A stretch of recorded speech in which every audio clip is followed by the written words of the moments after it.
নমস্কার বন্ধুরা, আমি মৌ।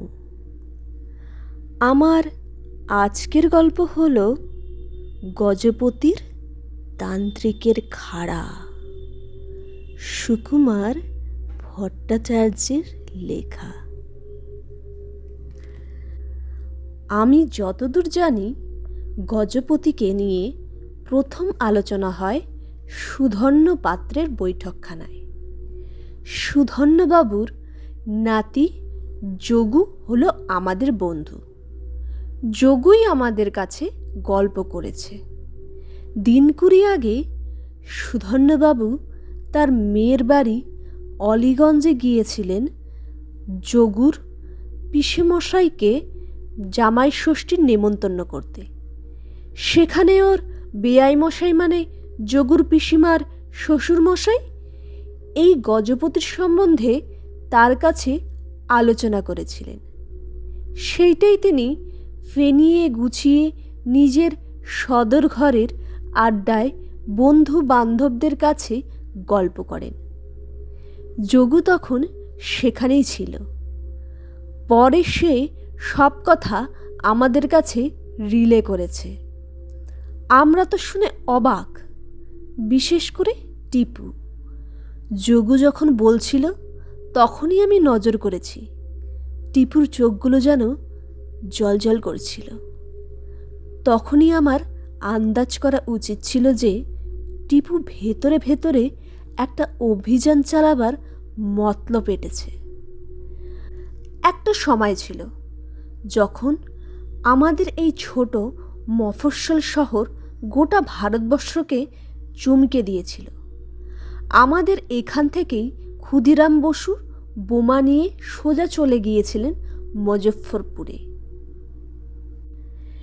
এক সময় আমাদের এই মেদিনীপুর শহরটাকে ডরাতো না এমন সাহেব খুব কমই ছিল ভারতবর্ষে।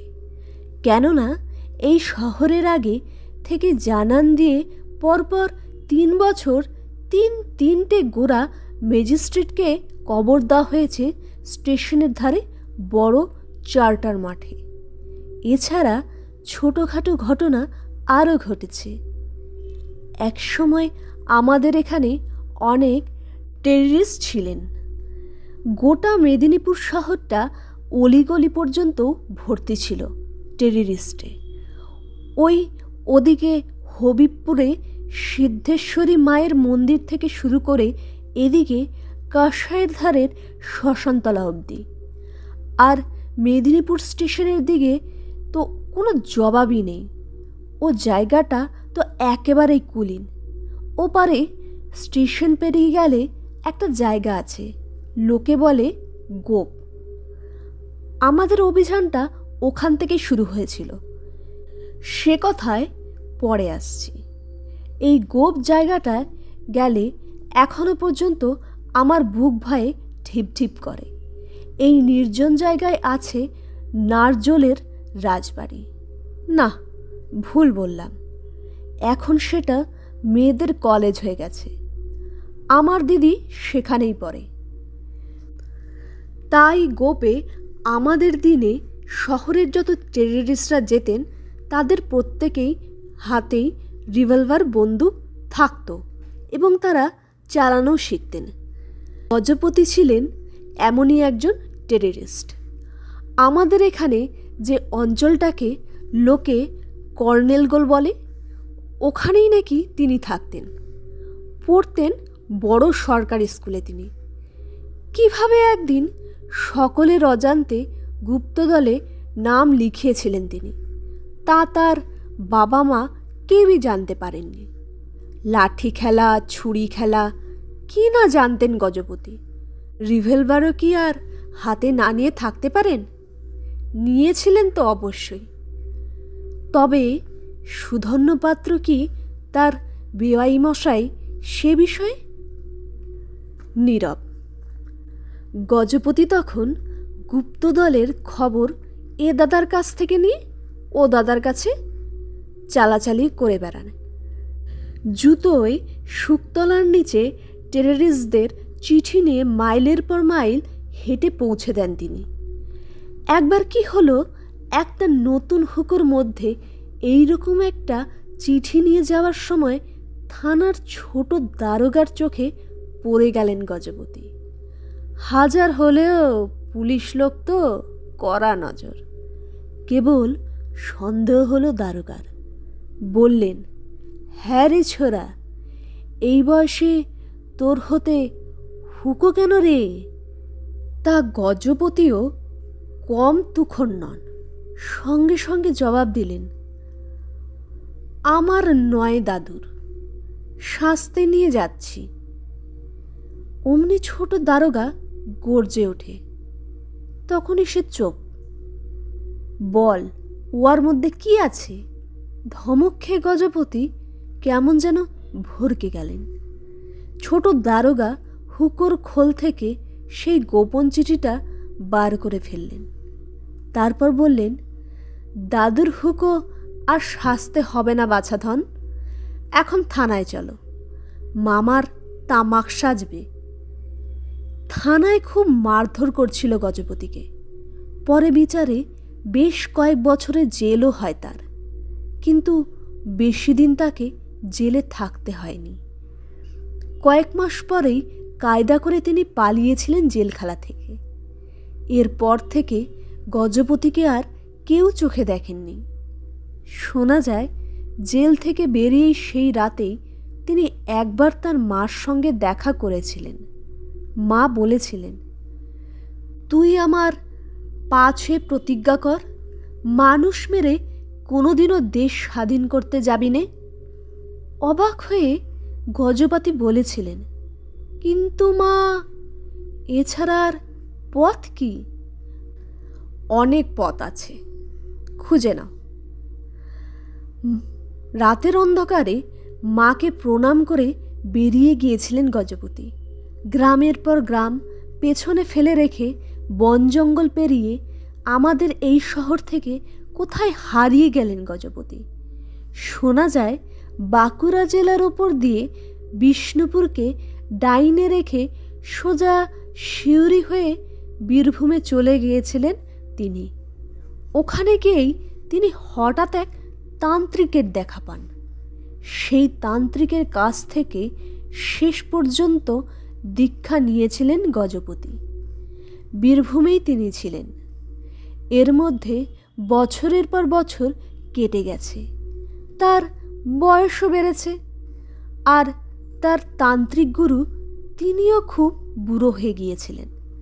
একদিন তিনি একটি মস্ত বড় খাড়া, যার ওজন কিছু না হোক 10-15 কেজি তো হবেই, এনে বললেন, দেশ সেবার মহৎ কাজে তুমি তোমার জীবন উৎসর্গ করেছ গজপতি। এই মন্ত্রপুত খাড়া এবার থেকে তুমি তোমার কাছেই রেখে দিও। এর একটা গুণ আছে, এতদিন তোমায় বলিনি আমি, এবার আমার কাল আসন্ন হয়ে এসেছে, তাই তোমায় বলে যাচ্ছি। এই খাড়া তন্ত্রমতে সিদ্ধ। এই খাড়ার জল খেয়ে মানুষ যে কাজে যাবে সে কাজ তার সফল হবেই। আর এই খাড়ার মাথায় লাগানো সিঁদুরের টিপ কেউ যদি কপালে পড়ে, তাহলে তার ইচ্ছে পূরণ তো হবেই, সেখানে অদৃশ্য হয়েও সে যেতে পারে।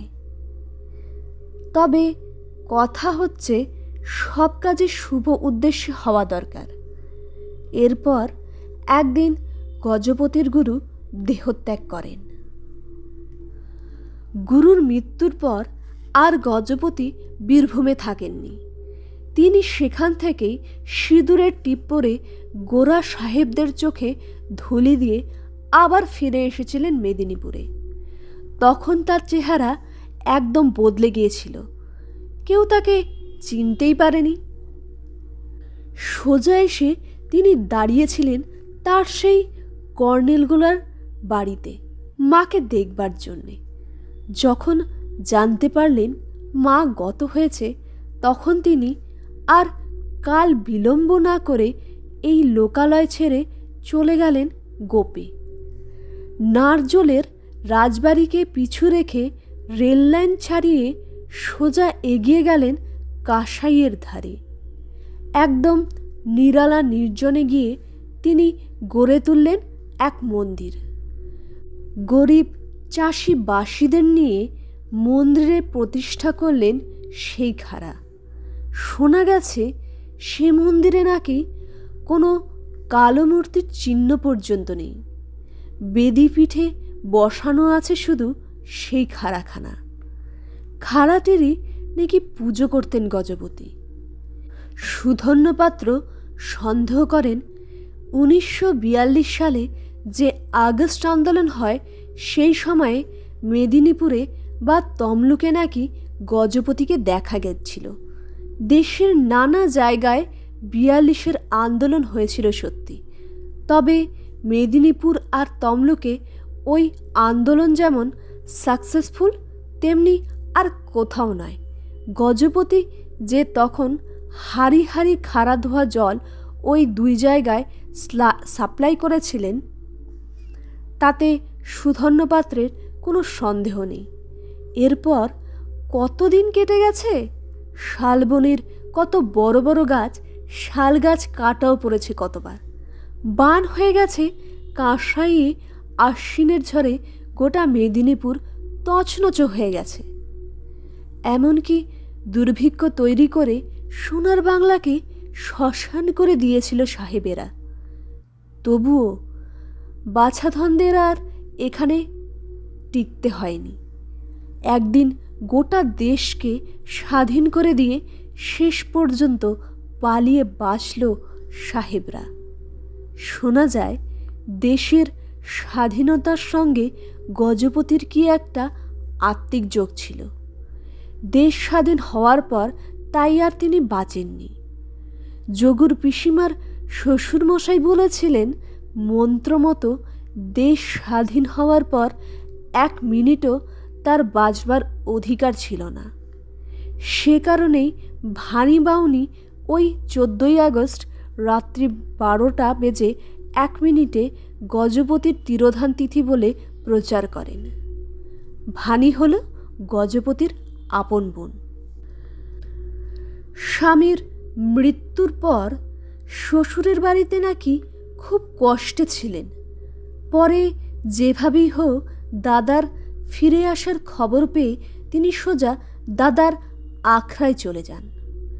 গজপতি প্রথমে তাকে আশ্রয় দিতে নারাজ ছিলেন, পরে বোনের কান্নাকাটিতে জায়গা দিয়েছিলেন তাকে। গজপতি মারা যাওয়ার পরও ভানি বাউনি সেখানেই থেকে যান, এমনকি এখনও আছেন। একবেলা এক সন্ধে সেই খাড়ার সেবা করে কোনো রকমে দিনগুলো কাটিয়ে দিচ্ছেন। যোগুর কথা শুনতে শুনতে আমাদের দম প্রায় বন্ধ হয়ে আসার দাখিল। এরকম সব ঘটনা কখনো ঘটে নাকি? তবু আমাদের কারোর মুখে কোনো কথাই ছিল না অনেকক্ষণ। হঠাৎ টিপুই প্রথমে গা ঝাড়া দিল। বললে, চলো যোগু, আমরা একদিন ওই আখড়াটা ঘুরে আসি। আমি চমকে উঠলাম, যদিও জানি আমাদের মধ্যে টিপু খুবই ডাকাবুকো। তা বলে তান্ত্রিকের আখড়াকেও যে সে আমলের মধ্যে আনবে না এমনটা সে ভাবেনি। আমি কিছু বলার আগেই যোগু বলে, তোর মাথা খারাপ নাকি? কোথাও কিচ্ছু নেই, যেই শুনলি অমনিই চল। যোগুর ওপর একটা কঠিন অবহেলার ভাব এনে টিপু বললে, তুইও কি তাই বলছিস পানু? চোখের ওপর যোগুর অমন হেনস্থা দেখে সোজাসুজি না দিয়ে বললাম, আমি আর কি বলবো বল? বললেই তো তুই রেগে যাবি। রাগ রাগ আমি তোদের ওপর করি না রে। রাগ করার যোগ্য লোক তোরা নস, পুরুষ মানুষ। বলি, অতটা ভয় কিসের? ভয়ের কথা নয় টিপু, আমি বলি যোগুর সঙ্গে আমি একমত। মিছিমিছি বন বাদর পেরিয়ে কোথাও না কোথায় তান্ত্রিকের আখড়ায় আমি যেতে যাব কেন? জানিস তো, বাংলা স্যার বলেন, কার্যকরণ না থাকলে কোনো কাজে হাত দিয়ে অকারণে শক্তি ক্ষয় করতে নেই। অকারণ নয় পানু, টিপু মিত্রের অকারণে কোনো অভিযান ঝুঁকি মাথায় নেয় না। তোরা যদি রাজি থাকিস তাহলে আমি তোদের নিয়ে অভিযান করব, নইলে আমাকে স্কুল থেকে অন্য ছেলে নিতে হবে কিন্তু, দৃঢ় গলায় বললে টিপু। কিন্তু অকারণে আমি কিছুই করতে রাজি নই। যদি যথেষ্ট কারণ থাকে? যথেষ্ট কারণ আছে, যাকে বলে যুক্তিসঙ্গত কারণ। বলে মুখ টিপে রহস্যের হাসি হাসে টিপু। তারপর যা বললে স্বীকার করতে লজ্জা নেই। সমস্ত কাহিনীটিকে আমরা এভাবে চিন্তাই করিনি। টিপু যা বলে তার শুরুতে থাকে আমাদের ওপর কাপুরুষতার অপবাদ, তারপর করে কার্যকারণ ব্যাখ্যা। এই যে সামনেই হবে আর্জেন্টিনার বিশ্বকাপের ফুটবল, কত দেশের সেরা সেরা ফুটবলেরা সেখানে খেলবেন। সারা পৃথিবী জুড়ে উঠবে হইচই। সেখানকার লোকেরা চুটিয়ে খেলা দেখবে, খেলার পাঁচও শিখবে। আর আমরা, আমাদের কি কেউ সে খেলা দেখাতে পারবে? হ্যাঁ, পাবে। কে? টেলিভিশন। তাও কিছু লোক। কিন্তু আমরা যদি গণপতি তান্ত্রিকের খাড়ার ওই সিঁদুরের একটুখানি জোগাড় করে আনতে পারি, তাহলে আর আমাদের পায় কে? ভেবে দেখো। টিপু আকাশের চাঁদ ধরে ফেলার ভঙ্গিতে বলে, রাত্রে পেট ভরে খেয়ে বিছনায় শুতে যাওয়ার নাম করে শুধু একটু সিন্দুর টিপ কপালে পরে নাও, ব্যাস। তখন তুমি আর ইন্ডিয়ার নেই, একদম সোজা আর্জেন্টিনায়। তারপর চুটিয়ে খেলা দেখে ভোর রাতে ব্যাক টু দ্য প্যাভিলিয়নে। আমাদের চোখ তখন ছানা ভরা, মুখের কোনো কথাই নেই। কি, আমার প্ল্যানটা কেমন? এখন রাজি তো? বলি, তা না হয় হলু, কিন্তু সঙ্গে একজন বড় কেউ না থাকলে আমি বলি কি, নেপাদা কলকাতা থেকে আসুক। সর্বে বাধা দিয়ে ওঠে টিপুকে। না, তখন তাকে নিয়ে হাজার হলেও কলকাতার কলেজ পড়া ছেলে। থাম তো। সরবে বাধা দিয়ে ওঠে টিপু। কবে নেপাদা আসবেন? তবে উনি অভিযানে বেরুবেন। তারপর নুন আনতে আসলো, পান্তাই ফুরিয়ে গেল।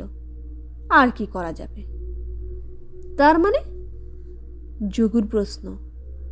তার মানে নেপাদার কলকাতা থেকে আসতে আসতে অন্য কোনো দল গিয়ে ওই খাড়াটাকে হাতিয়ে নিক, আর কি। এরপর আমরা সত্যিকারে চুপ হয়ে যাই। ফুটবলের ওপর আমার আর যোগুর দুর্বলতা টিপুর চাইতে কোনো অংশে কম নয়। মনে হাজার ভয় থাকলেও যোগু আর আমি রাজি হয়ে গেলুম। টিপুর সব কাজই খুব তড়িঘড়ি। সামনের রবিবার দিনটিকেই সে বেছে নিল।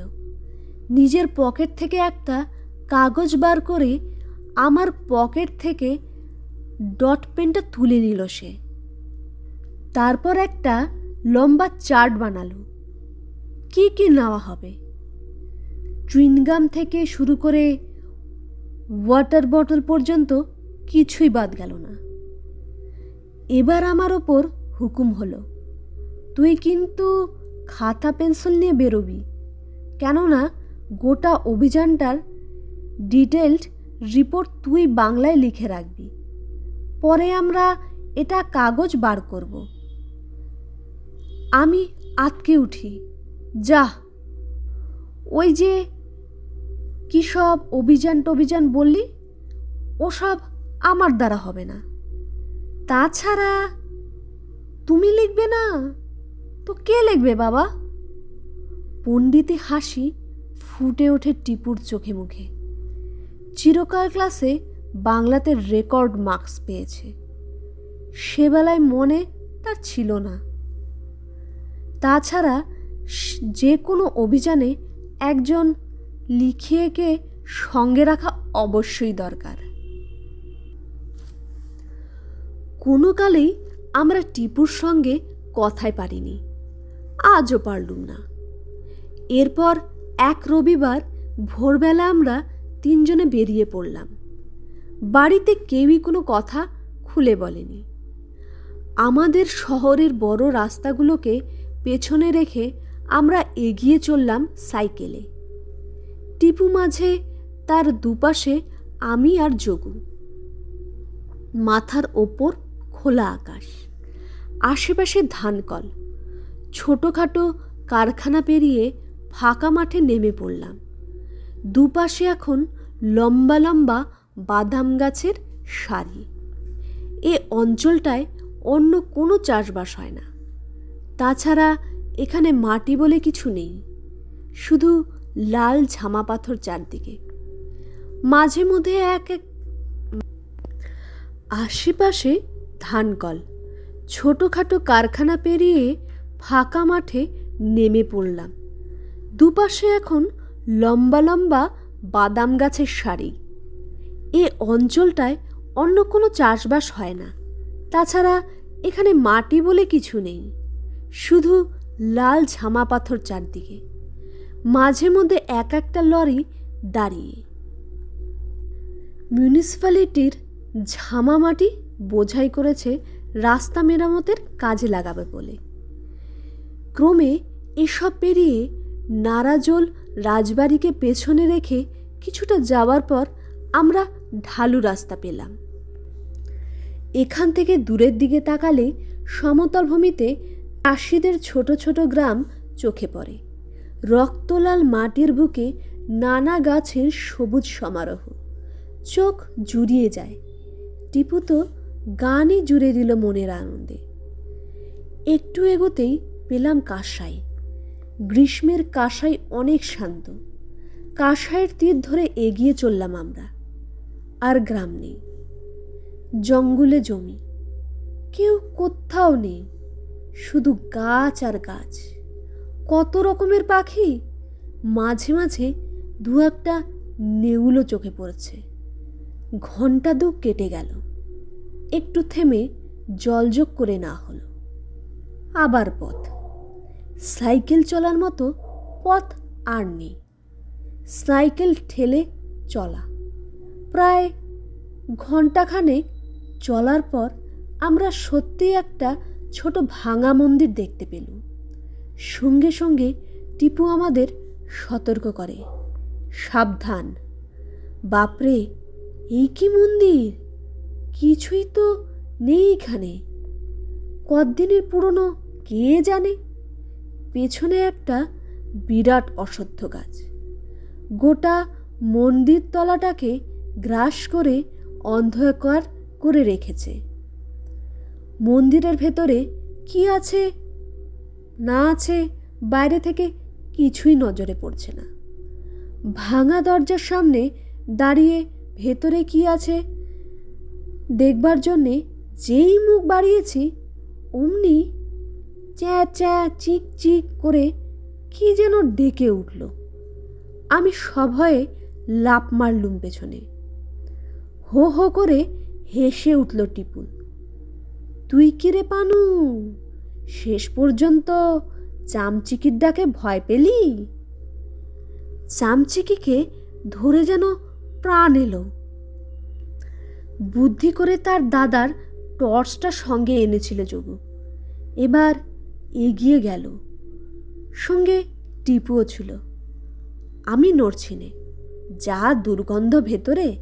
কায়দা করে বললুম, তোরা ভেতরে যা, আমি বাইরেই আছি। ওরা ভেতরে ঢুকতে যাবে এমন সময় নাকি গলায় কে যেন বলে উঠল, তোমরা কারা গা? কে চাও এখানে?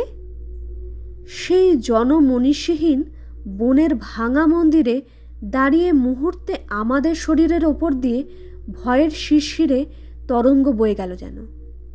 তাকিয়ে দেখি নিকষ কালো এক বুড়ি লাঠির ওপর ভর করে আমাদের দিকে এগিয়ে আসছে। কোটরাগত তার দুটো চোখে রাজ্যের বিস্ময়। টিয়া পাখির ঠোঁটের মতো ঝুলে পড়া নাকটা ডাইনি বুড়ির কথা মনে করিয়ে দেয় একদম। টিপুর মুখের দিকে তাকালাম। ও আমাদের ইশারায় চুপ করে থাকতে বলে নিজেই এগিয়ে গেল। এমন জঙ্গলে তোমরা কারা গো? এবার শুধালো সেই বুড়ি। যোগু ততক্ষণে আমার গা ঘেঁষে এসেছে। কানে কানে ফিসফিস করে বললে, বোধহয় এই সেই ভানি বাউনি। তারপর বুড়ির দিকে তাকিয়ে বলে, আপনার কাছেই এসেছি। কেন বাবু? আমি তো একানক বনবাদরে পড়ে থাকি। আমি তো কারুর ক্ষতি করিনি, তবে আমার কাছে কেন? না না, ক্ষতি করবেন কেন? বলে টিপু সাহস করে বুড়ির দিকে এগিয়ে গেল।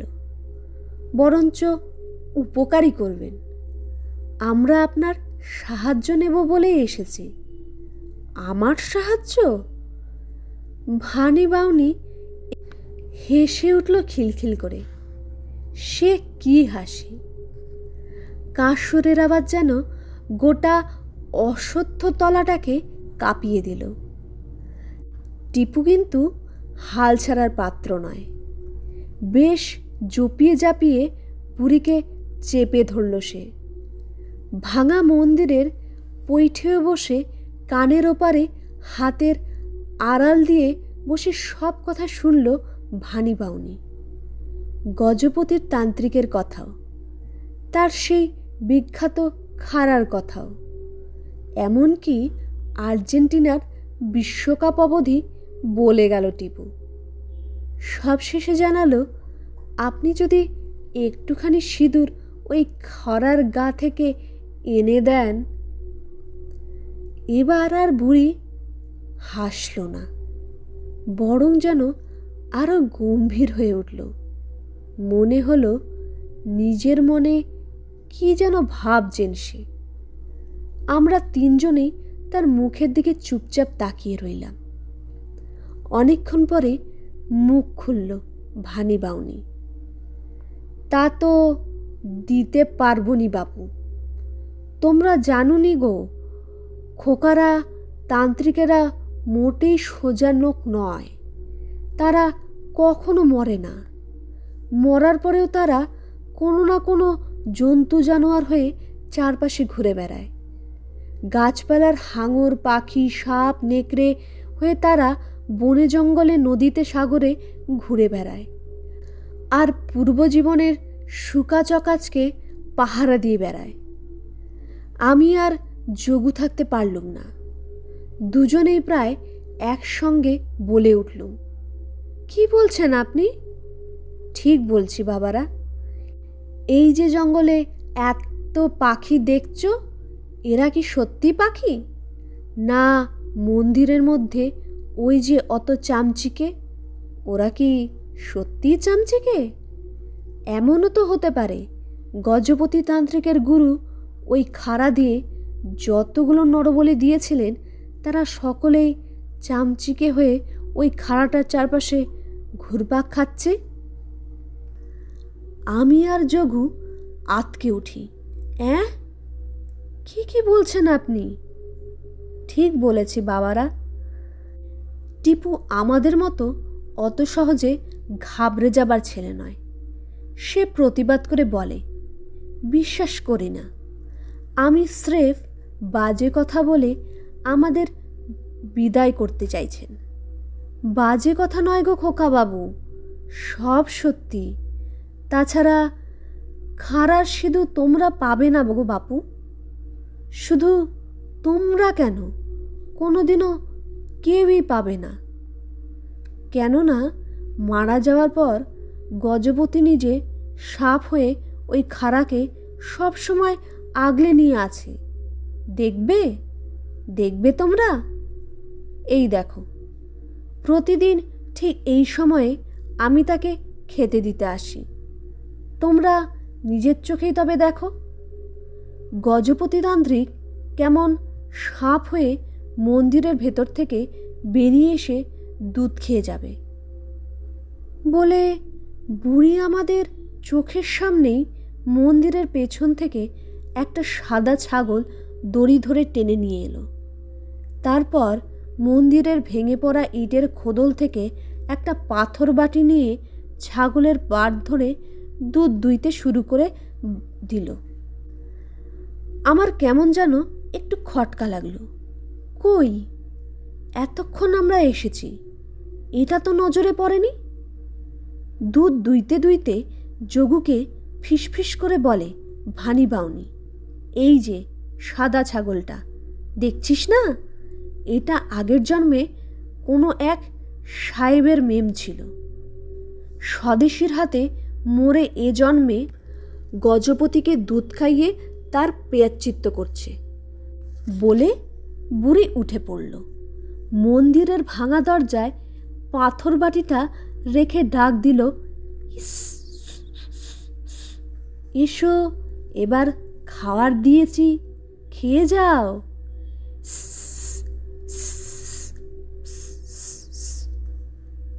এইবার দেখো ঠিক আসবে। খানিক পরে দেখি একটা দশাশয় সাপ অন্ধকার ভাঙা মন্দিরের ভেতর থেকে ধীরে ধীরে বাইরে বেরিয়ে এলো। ফনা তুলে একবার আকাশের দিকে তাকালো, তারপর আশপাশটা দেখে নিয়ে সোজা পাথরের বাটিতে মুখ ডোবালো। দেখলে তো দেখলে, ভানি বাউনির মুখে ব্যঙ্গের হাসি। এই হলো গজপতি, নিজে সাপ হয়ে খানাটাকে রাত দিন পাহারা দিচ্ছে। বলো, এখনো তোমরা সিঁদুর চাও? টিপুর চোখ তখন ছানা বড়া। আমি তো আগেই সবেগে মাথা নেড়ে বুঝিয়ে দিয়েছি সিঁদুর চাই না আমার। আর যোগু তখনও নিজেকে সামলে উঠতে পারেনি। ভানি বাউনি তখন সুর টেনে টেনে বলে চলেছে, এখানে দু চোখে যা দেখছ তাদের কেউ কিচ্ছু নয়। ছাগল ছাগল নয়, আর সাপ সাপও নয়। এমনকি এই যে আমাকে দেখছো তো, আমিও হয়তো মানুষ নয়। এখানে সবাই মরা, এখানে সবাই ভূত। বাকিটা শোনা হয়নি। বিশ্বাস করুন, আর দাঁড়িয়ে থাকার ক্ষমতা আমাদের ছিল না। সাইকেল ঠেলতে ঠেলতে সেই যে ছুট দিয়েছিলাম, একেবারে নিরাপদ দূরত্বে এসে থেমেছিলুম। বাবা, দরকার নেই আর্জেন্টিনার বিশ্বকাপ খেলা দেখার। কলকাতা থেকে ফিরে সব কথা শুনে ন্যাপাদার সেই কি হাসি। বলে, বাচ্চা ছেলে পেয়ে বুড়িটা তো তোদের আচ্ছা বোকা বানিয়েছে। যাই হোক, আর কোনোদিনও ওরকম অভিযানের পাগলামি মাথায় আনিস নে। তার মানে বোকা বানিয়েছে কিরকম? অ্যাবজ্ঞা টিপু এবার রুখে দাঁড়ায়। আরে বাবা, তোরা জানিস না, আমি তো জানি। ওই জায়গাটা হলো যত সব অ্যান্টি সোশ্যালিস্টদের আড্ডা, চোর ডাকাত স্মাগলারদের স্বর্গ ওটা। বুড়িটা হয়তো তাদের দলেরই কেউ হবে। তোদের মুখে গজপতির গাজারে গল্প শুনে ভূতের ভয় দেখিয়ে নির্বিঘ্নে বিদায় করেছে তোদের। তা না হয় হলো, কিন্তু সাপ সাপ দুধ খেয়ে যাওয়া, সেটাও কি মিথ্যে নাকি? আর না থাকতে পেরে আমি জিজ্ঞাসা করলাম। ন্যাপাদা হাসল, উহু, ওটা মিথ্যে নয়। আরে বোকা, এমনও তো হতে পারে সাপটা ওদেরই পোষা। পুলিশ টুলিশকে ভয় দেখাবার জন্যে ওরা সাপটাকে প্রতিদিন আফিম বা সিদ্ধি দুধের সঙ্গে মিশিয়ে খাইয়ে পাক নেশারে করে তুলেছে। ইস, ডাক শুনলেই বেটা নেশা পাওয়ার আশায় বেরিয়ে পড়ে। আমাদের তৃতীয় নয়ন এতক্ষণে খুলে যায়। তিনজনে সমস্বরে বলে উঠি, কি বলছো তুমি ন্যাপাদা? ঠিকই বলেছি, যত সব পাগল। আমার গল্পটি এখানেই শেষ। আমার গল্পটি যদি আপনাদের ভালো লেগে থাকে অবশ্যই আমার চ্যানেলটিকে সাবস্ক্রাইব করবেন এবং লাইক, কমেন্ট ও শেয়ার করতে ভুলবেন না। ধন্যবাদ।